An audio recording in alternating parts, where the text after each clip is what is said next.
नमस्कार। हर कहानी कुछ कहती है। आज की कहानी क्या कहती है तो चलिए सुनते हैं। भीष्म साहनी जी की लिखी कहानी खून का रिश्ता।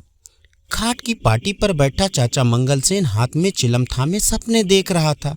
उसने देखा कि वह समधियों के घर बैठा है और वीर जी की सगाई हो रही है।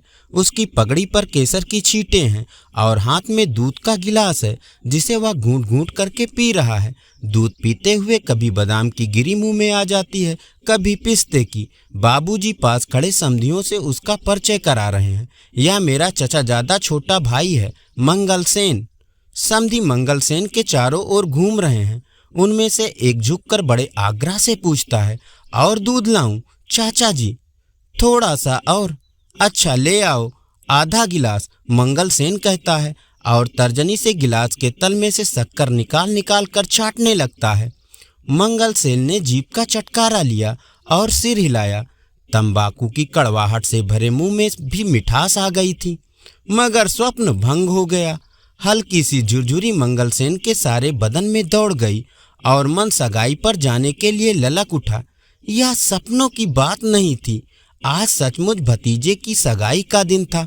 बस थोड़ी देर बाद ही सगे संबंधी घर आने लगेंगे, बाजा बजेगा, फिर आगे आगे बाबूजी, पीछे पीछे मंगलसेन और घर के अन्य समधी सभी सड़क पर चलते हुए समधियों के घर जाएंगे। मंगलसेन के लिए खाट पर बैठना असंभव हो गया।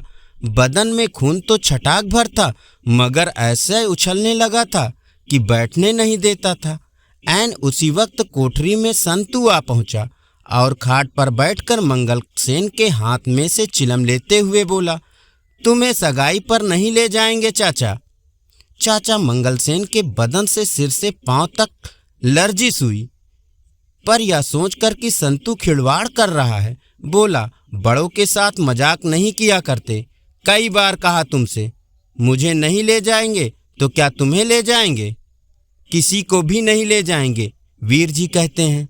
सगाई डलवाने सिर्फ बाबूजी जाएंगे और कोई नहीं जाएगा, वीर जी आए हैं। चाचा मंगलसेन के बदन में फिर लर्जिश हुई और दिल धक धक धक धक करने लगा। संतू घर का पुराना नौकर था, क्या मालूम ठीक ही कहता हो। ऊपर चलो, सब लोग खाना खा रहे हैं। संतू ने चिलम के 2 कस लगाए, फिर चिलम को ताक पर रखा और बाहर जाने लगा। दरवाजे के पास पहुंचकर उसने फिर एक बार घूमकर हंसते हुए कहा, तुम्हें नहीं ले जाएंगे चाचा। लगा लो शर्त, 2 रुपए की शर्त लगती है। बस बकबक नहीं कर, जा अपना काम देख। ऊपर रसोई घर में सचमुच बहस चल रही थी। संतू ने गलत नहीं कहा था। रसोई घर में एक तरफ दीवार के साथ पीठ लगाए बाबूजी बैठे खाना खा रहे थे। चौके के इन बीच में वीर जी और मनोरमा भाई बहन एक साथ एक ही थाली में खाना खा रहे थे। माँ जी चूल्हे के सामने बैठी पराठे सेक रही थी। माँ बेटे को समझा रही थी, यही मौके खुशी के होते हैं बेटा, कोई पैसे का भूखा नहीं होता। अकेले तुम्हारे पिताजी सगाई डलवाने जाएंगे तो समधी भी इसे अपना अपमान समझेंगे। मैंने कह दिया माँ, मेरी सगाई 1.25 रुपए में होगी और केवल बाबूजी सगाई डलवाने जाएंगे। जो मंजूर नहीं हो तो अभी से बस बस आगे मत कहना, माँ ने झट से टोकते हुए कहा। फिर क्षुब्ध होकर बोली, जो तुम्हारे मन में आए करो। आजकल कौन किसकी सुनता है। छोटा सा परिवार और इसमें भी कभी कोई काम ढंग से नहीं हुआ। मुझे तो पहले ही मालूम था तुम अपनी ही करोगे। अपनी क्यों करेगा, मैं कान खींचकर इसे मनवा लूंगा। बाबूजी ने बेटे की ओर देखते हुए बड़े दुलार से कहा। पर वीर जी खींच उठे, क्या आप खुद नहीं कहा करते थे कि ब्याह शादियों पर पैसे बर्बाद नहीं करना चाहिए? अब अपने बेटी की सगाई का वक्त आया तो सिद्धांत ताक पर रख दिए। बस आप अकेले जाइए और 1.25 रुपए लेकर सगाई डलवा आइए। वाह जी, मैं क्यों ना जाऊं, आजकल बहनें भी जाती हैं। मनोरमा सिर झटक कर बोली, वीर जी तुम इस मामले में चुप रहो।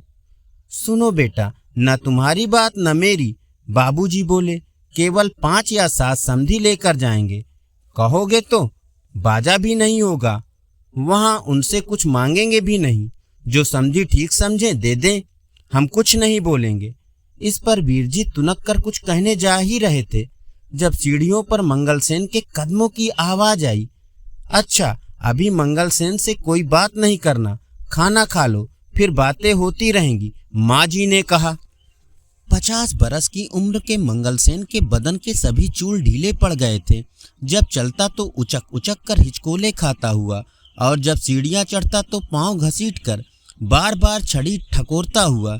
जब भी वह सड़क पर जा रहा होता, मोड़ पर का साइकिल वाला दुकानदार हमेशा मंगलसेन से मजाक करके कहता, आओ मंगलसेन जी पेंच कस दें, और जवाब में मंगलसेन हमेशा उसे छड़ी दिखाकर कहते, अपनों से बड़ों के साथ मजाक नहीं किया करते, तू अपनी हैसियत तो देख। मंगलसेन को अपनी हैसियत पर बड़ा नाज था। किसी जमाने में फौज में रह चुके थे, इस कारण अब भी सिर पर खाकी पगड़ी पहनते थे। खाकी रंग सरकारी रंग है। पटवारी से लेकर बड़े बड़े इंस्पेक्टर तक सभी खाकी पगड़ी पहनते हैं। इस पर ऊंचा खानदान और शहर के धनी मानी भाई के घर में रहना ऐठता नहीं तो क्या करता। दहलीज पर पहुंचकर मंगलसेन ने अंदर झांका। खिचड़ी मूछें सस्ता तंबाकू पीते रहने के कारण पीली हो रही थी। घनी भवें, दाईं आंख कुछ ज्यादा खुली हुई और बाईं आंख कुछ ज्यादा सिकुड़ी हुई थी।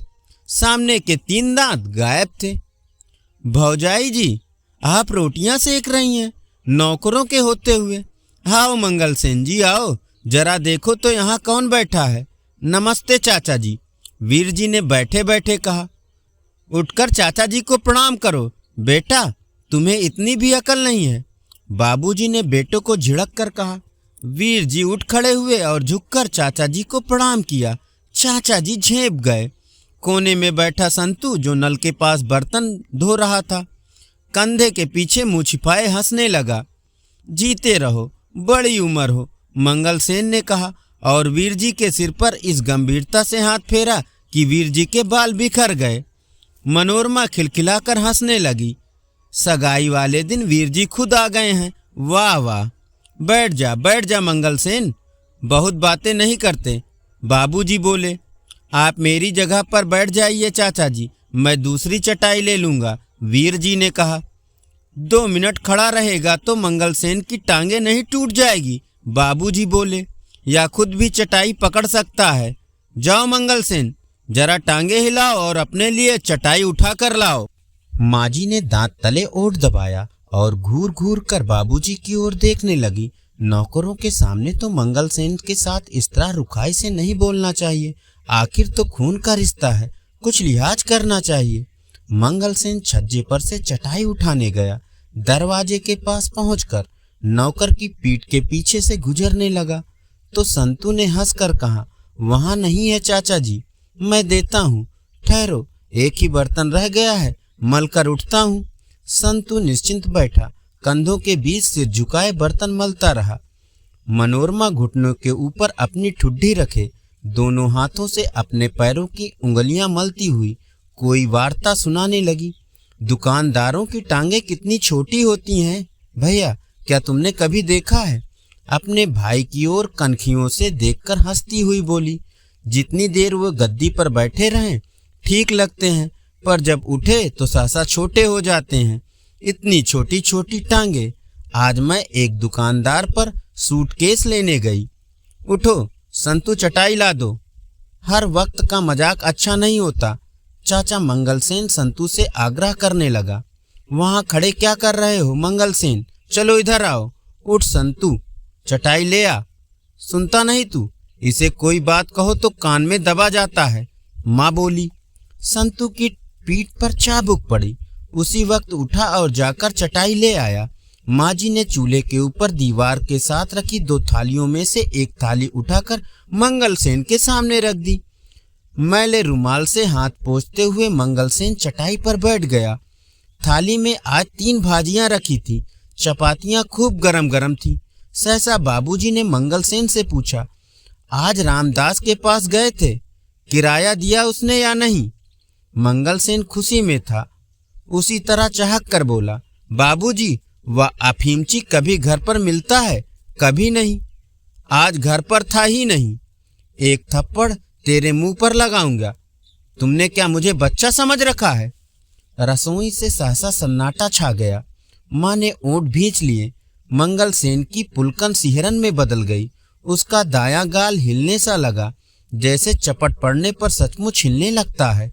6 महीने का किराया उस पर चढ़ गया है। तू करता क्या रहता है? नुक्कड़ में बैठे संतू के भी हाथ बर्तन को मलते मलते रुक गए। भाई बहन फर्श की ओर देखने लगे। हाय बेचारा, मनोरमा ने मन ही मन कहा और अपने पैरों की अंगुलियों की ओर देखने लगी। वीर जी का खून खौल उठा। चाचा जी गरीब हैं, इसलिए इन्हें इतना दुत्कारा जाता है। और पराठा डालूं मंगलसेन जी? माँ ने पूछा। मंगलसेन का कौर अभी गले में ही अटका हुआ था। दोनों हाथों से थाली को ढकते हुए हड़बड़ा कर बोला, नहीं भौजाई जी, बस जब मेरे यहाँ रहते यह हाल है तो जब मैं कभी बाहर जाऊंगा तो क्या हाल होगा। मैं चाहता हूँ तू कुछ सीख जाए और किराए का सारा काम संभाल ले, मगर 6 महीने तुझे यहाँ आए हो गए, तूने कुछ नहीं सीखा। इस बात को सुनकर मंगलसेन के सर्द लहू में थोड़ी सी हरारत आई। मैं आज ही किराया ले आऊंगा बाबूजी, ना देगा तो जाएगा कहाँ? मेरा भी नाम मंगलसेन है। मुझे कभी बाहर जाना पड़ा तो तुम्ही को काम संभालना है। नौकर कभी किसी को कमा कर नहीं खिलाते। जमीन जायदाद का काम करना हो तो सुस्ती से काम नहीं चलता। कुछ हिम्मत से काम लिया करो। मंगलसेन के बदन में झुरझुरी हुई। दिल में ऐसा हुलास उठा कि जी चाहा पगड़ी उतार कर बाबूजी के कदमों पर रख दे। हुमक कर बोला, चिंता ना करो जी, मेरे होते यहाँ चिड़ी फड़क जाए तो कहना। डर किस बात का? मैंने लाम देखी है बाबूजी। बसरे की लड़ाई में कप्तान रस्किन था हमारा। कहने लगा, देखो मंगलसेन, हमारी शराब की बोतल लारी में रह गई है, वह हमें चाहिए। उधर मशीन गन चल रही थी। मैंने कहा, अभी लो साहब, और अकेले मैं वहां से बोतल निकाल लाया। ऐसी क्या बात है? मंगलसेन फिर चहकने लगा। मनोरमा मुस्कुराई और कनखियों से अपने भाई की ओर देखकर धीमे से बोली। चाचा की दुम फिर हिलने लगी। मंगलसेन खाना खा चुका था। उठते हुए हंसकर बोला, तो 4 बजे चलेंगे ना सगाई डलवाने? तू जा अपना काम देख, जो जरूरत हुई तो तुम्हें बुला लेंगे, बाबूजी बोले। चाचा मंगलसेन का दिल धक से रह गया। संतू शायद ठीक ही कहता था, मुझे नहीं ले चलेंगे। उसे रुलाई सी आ गई। फिर वह चुपचाप उठ खड़ा हुआ। बाहर जाकर जूते पहने, छड़ी उठाई और झूलता हुआ सीढ़ियों की ओर जाने लगा। वीर जी का चेहरा क्रोध और लज्जा से तमतमा उठा। मनोरमा को डर लगा कि बात और बिगड़ेगी। वीर जी कहीं बाबूजी से ना उलझ बैठे। माँ जी को भी बुरा लगा। धीमे से कहने लगी, देखो जी, नौकरों के सामने मंगलसेन की इज्जत आबरू का कुछ तो ख्याल रखा करो। आखिर तो खून का रिश्ता है, कुछ तो मुंह मूलिहाजा रखना चाहिए। दिन भर आपका काम करता है। मैंने उसे क्या कहा? बाबूजी ने हैरान होकर पूछा। यूं रुखाई के साथ नहीं बोलते, वह क्या सोचता होगा? इस तरह बेआबुराई किसी की नहीं करनी चाहिए। क्या बक रही हो? मैंने उसे क्या कहा है? बाबूजी बोले। फिर सहसा वीर जी की ओर घूर कर कहने लगे, अब तू बोल, भाई क्या कहता है? कोई भी काम ढंग से करने देगा या नहीं? मैंने कह दिया, पिताजी आप अकेले जाइए और 1.25 रुपए लेकर सगाई डलवा आइए। रसोई घर में चुप्पी छा गई। इस समस्या का कोई हल नजर नहीं आ रहा था। वीर जी टस से मस नहीं हो रहे थे। सहसा बाबूजी ने सिर पर पगड़ी उतारी और सिर आगे झुकाकर बोले, कुछ तो इन सफेद बालों का ख्याल कर, क्यों हमें रुसवा करता है? वीर जी गुस्से में थे। चाचा मंगलसेन गरीब हैं, इसलिए उसके साथ ऐसा बुरा व्यवहार किया जाता है। यह बात उसे खल रही थी, मगर जब बाबूजी ने पगड़ी उतारकर अपने सफेद बालों की दुहाई दी तो सहम गया। फिर भी साहस करके बोला, यदि आप अकेले नहीं जाना चाहते तो चाचा जी को साथ ले जाइए, बस 2 जने चले जाइए। कौन से चाचा को? माँ जी ने पूछा। चाचा मंगलसेन को। कोने में बैठे संतू ने भी हैरान होकर सिर उठाया। माँ झट से बोली, हाय हाय बेटा, शुभ शुभ बोलो। अपने रईस भाइयों को छोड़कर इस मरदूत को साथ ले जाएं, सारा शहर थू थू करेगा। माँ जी, अभी तो आप कह रही थी खून का रिश्ता है। किधर गया खून का रिश्ता? चाचा जी गरीब हैं इसलिए। मैं कब कहती हूँ? यह ना जाएं, यह भी जाएं, लेकिन और समधी भी जाएं। अपनी धनी मानी संबंधियों को छोड़ दें और इस बहरूपियों को साथ ले जाएं। क्या यह अच्छा लगेगा? तो फिर बाबूजी अकेले जाएं। वीर जी परेशान हो उठे। मैंने जो कहना था कह दिया, अब जो तुम्हारे मन में आए करो, मेरा इससे कोई वास्ता नहीं। और उठकर रसोई घर से बाहर चले गए। बेटे के यूं उठ जाने से रसोई घर में चुप्पी छा गई। माँ और बाप दोनों का मन खिन्न हो उठा। ऐसा शुभ दिन हो, बेटा घर पर आए और यूं तकरार होने लगे। माँ का दिल टूक टूक होने लगा। उधर बाबूजी का क्रोध बढ़ रहा था। उनका जी चाहता था कह दे जा, फिर मैं भी नहीं जाऊंगा, भेज दे जिसको भेजना चाहता है। मगर यह वक्त झगड़े को लंबा करने का ना था। सबसे पहले माँ ने हार मानी। क्या बुरा कहता है, आजकल के लड़के माँ बाप के हजारों रुपए लुटा देते हैं। इसके विचार तो कितने ऊंचे हैं। ये तो 1.25 रुपए में सगाई करना चाहता है। तुम मंगल सेन को ही अपने साथ ले जाओ, अकेले जाने से तो अच्छा है। बाबूजी बड़बड़ाए, बहुत बोले, मगर आखिर में चुप हो गए। बच्चों के आगे किस माँ बाप की चलती है। और चुपचाप उठकर अपने कमरे में जाने लगे। जा संतू, मंगल सेन को कह दे तैयार हो जाए, माँ जी ने कहा। मनोरमा चाहक उठी और भागी हुई बीरजी को बताने चली गई कि बाबूजी मान गए हैं। मंगल सेन को जब मालूम हुआ कि अकेला वही बाबूजी के साथ जाएगा, तो कितनी ही देर तक वह कोठरी में उचकता और चक्कर लगाता रहा। बदन का छटाक भर खून फिर उछलने लगा। जी चाहा कि संतू से उसी वक्त शर्त के 2 रुपए रखवा ले। क्यों ना हो, आखिर मुझसे बड़ा समधी है भी कौन। मुझे नहीं ले जाएंगे तो किसे ले जाएंगे। मैं और बाबूजी ही इस घर के कर्ता धर्ता हैं, और कौन है। जितना ही अधिक वह इस बात पर सोचता, उतना ही अधिक उसे अपने बड़प्पन पर विश्वास होने लगता। आखिर उसने कोने में रखी टंकी खोली और कपड़े बदलने लगा। घंटा भर बाद जब मंगल सेन तैयार होकर आंगन में आया, तो माँ जी का दिल बैठ गया। यह सूरत लेकर समधियों के घर जाएगा। मंगल सेन के सिर पर खाकी पगड़ी, नीचे मैली कमीज के ऊपर खाकी फौजी कोट जिसके धागे निकल रहे थे, और नीचे धारीदार पैजामा और मोटे मोटे काले बूट। माँ को रुलाई आ गई, पर वह अवसर रोने का नहीं था। अपनी रुलाई को दबाते हुए वो आगे बढ़ आई। मनोरमा, जा भाई की अलमारी में से एक धुला पैजामा निकाल ला। फिर बाबूजी के कमरे की ओर मुंह करके बोली, सुनते हो जी, अपनी एक पगड़ी इधर भेज देना। मंगल सेन के पास ढंग की पगड़ी नहीं है। मंगल सेन का कायाकल्प होने लगा। मनोरमा पैजामा ले आई। संतू बूट पालिश करने लगा। आंगन के एन बीचों बीच एक कुर्सी पर मंगल सेन को बैठा दिया गया और परिवार के लोग उसके आसपास भाग दौड़ करने लगे। कहीं से मनोरमा की 2 सहेलियां भी आ पहुंची थी। मंगल सेन पहले से भी छोटा लग रहा था। नंगा सिर, दोनों हाथ घुटनों के बीच जोड़े व आगे की ओर झुककर बैठा था। बार बार उसे रोमांच हो रहा था। मंगल सेन का स्वप्न सचमुच साकार हो उठा। समधियों के घर में उसकी वह आव भगत हुई कि देखते बनता था। मंगल सेन आराम कुर्सी पर बैठा था और पीछे एक आदमी खड़ा पंखा झल रहा था। समधी आगे पीछे हाथ बांधे घूम रहे थे।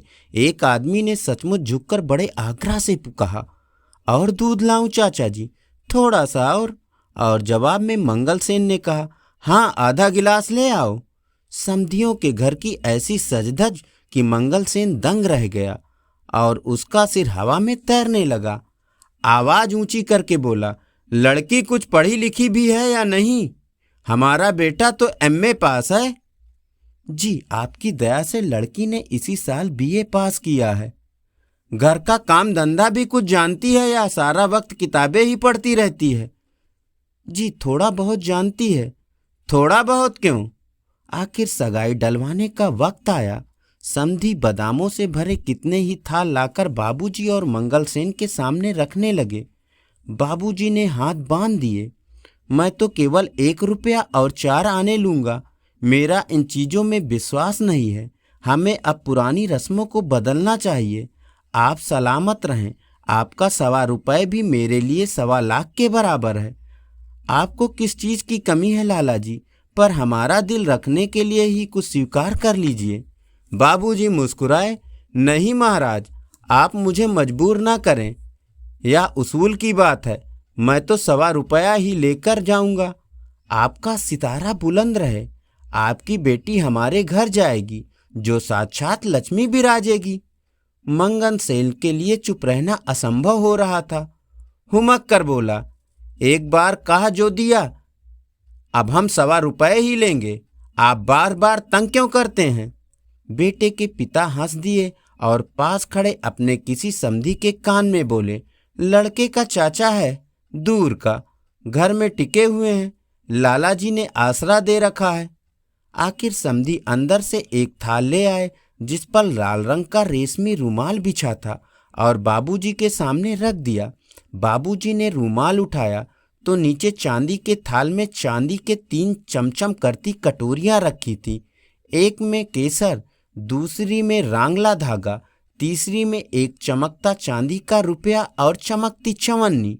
इसके अलावा 3 कटोरियों में 3 छोटे छोटे चांदी के चम्मच रखे थे।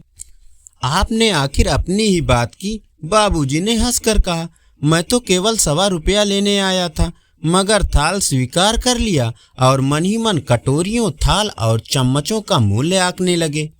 मनोरमा और उसकी सहेलियां छज्जे पर खड़ी थी। जब दोनों भाई सड़क पर आते दिखाई दिए, मंगल सेन के कंधे पर थाल था, लाल रंग के रुमाल से ढका हुआ, और आगे आगे बाबूजी चले आ रहे थे। वीर जी अब भी अपने कमरे में थे और पलंग पर लेटे किसी नावल के पन्नों में अपने मन को लगाए रखने का विफल प्रयास कर रहे थे। उनका माथा थका हुआ था, मगर हृदय धूमिल भावनाओं से उद्वेलित होने लगा था। क्या प्रभा मेरे लिए भी कोई संदेश भेजेगी? 1.25 रुपये में सगाई डलवाने के बारे में वह क्या सोचती होगी?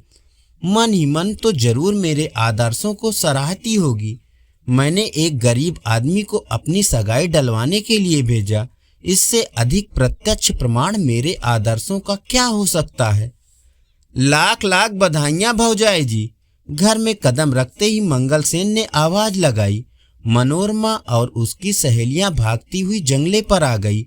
बाबूजी गंभीर मुद्रा बनाए आंगन में आए और छड़ी कोने में रखकर अपने कमरे में चले गए। मनोरमा भागती हुई नीचे गई और झपट कर थाल चाचा मंगल सेन के हाथ से छीन लिया। कैसी पगली है, 2 मिनट इंतजार नहीं कर सकती। वाह जी वाह, मनोरमा ने हंसकर कहा, बाबूजी की पगड़ी पहन ली तो बाबूजी ही बन बैठे हैं। लाइए मुझे दीजिए, आपका काम पूरा हो गया। माँ जी की दोनों बहनें जो इस बीच आ गई थी, माँ जी से गले मिलकर बधाइयां देने लगी। आवाज सुनकर वीर जी भी जंगले पर आ खड़े हुए और नीचे आंगन का दृश्य देखने लगे।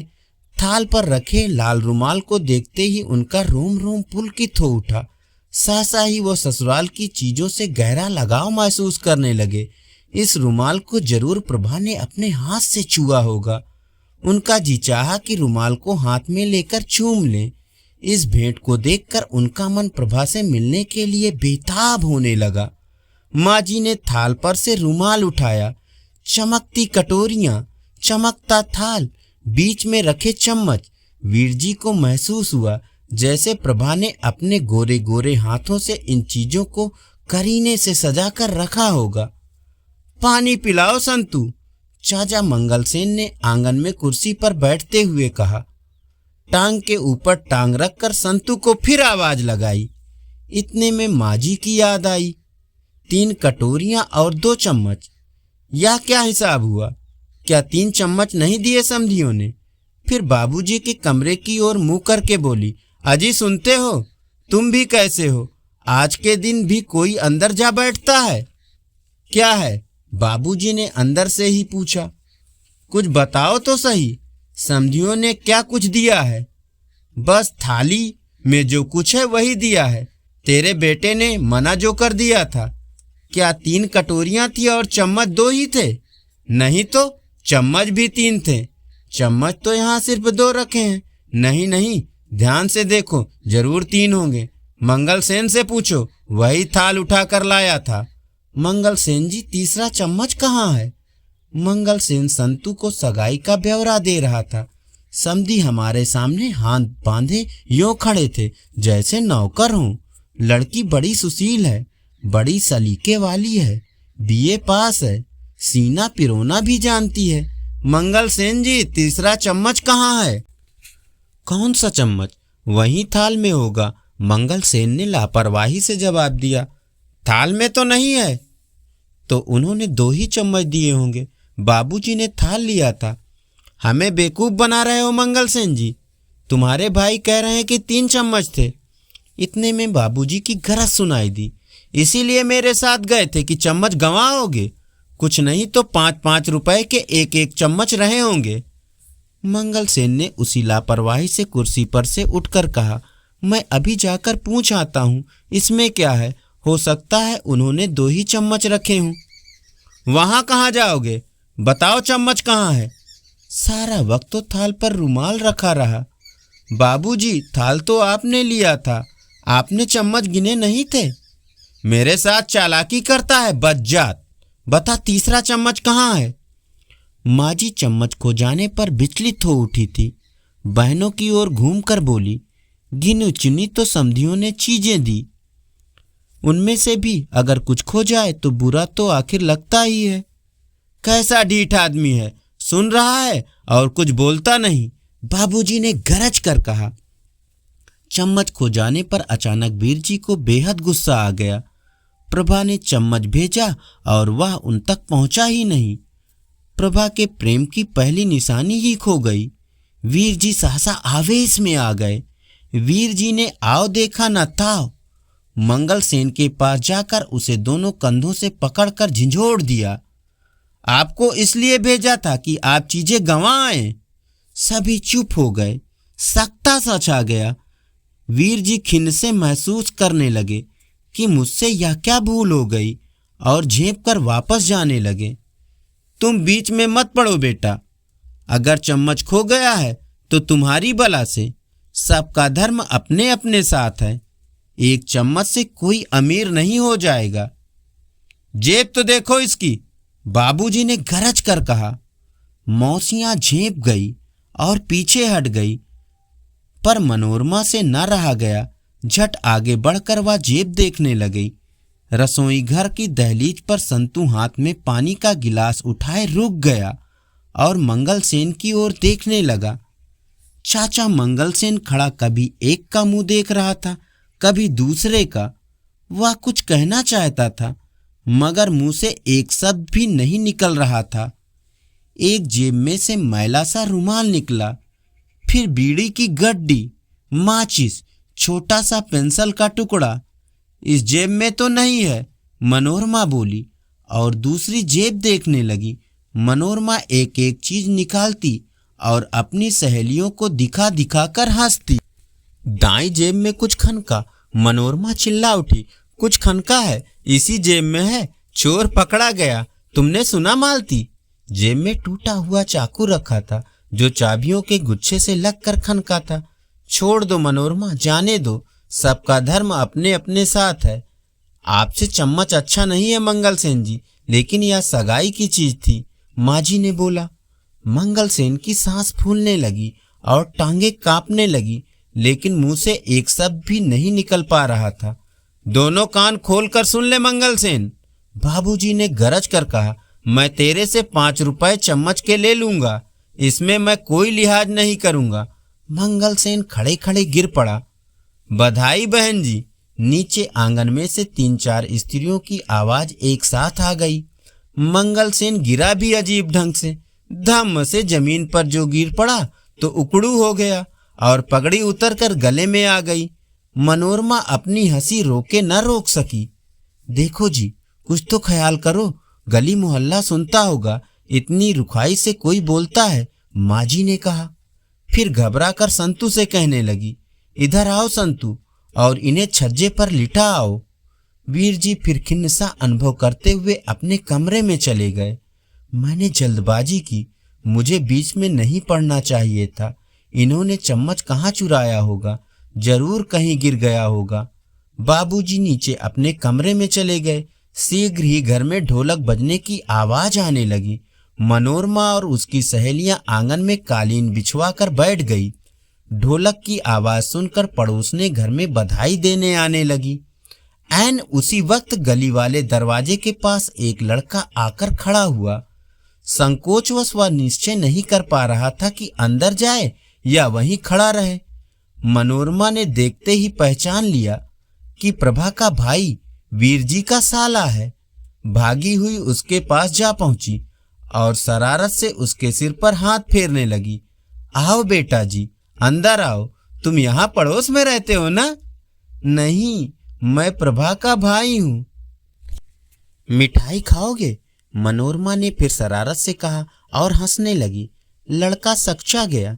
नहीं, मैं तो यह देने आया हूँ, उसने कहा और जैकेट की जेब में से एक चमकता सफेद चम्मच निकाला और मनोरमा के हाथ में देकर उन्हीं कदमों से वापस लौट गया।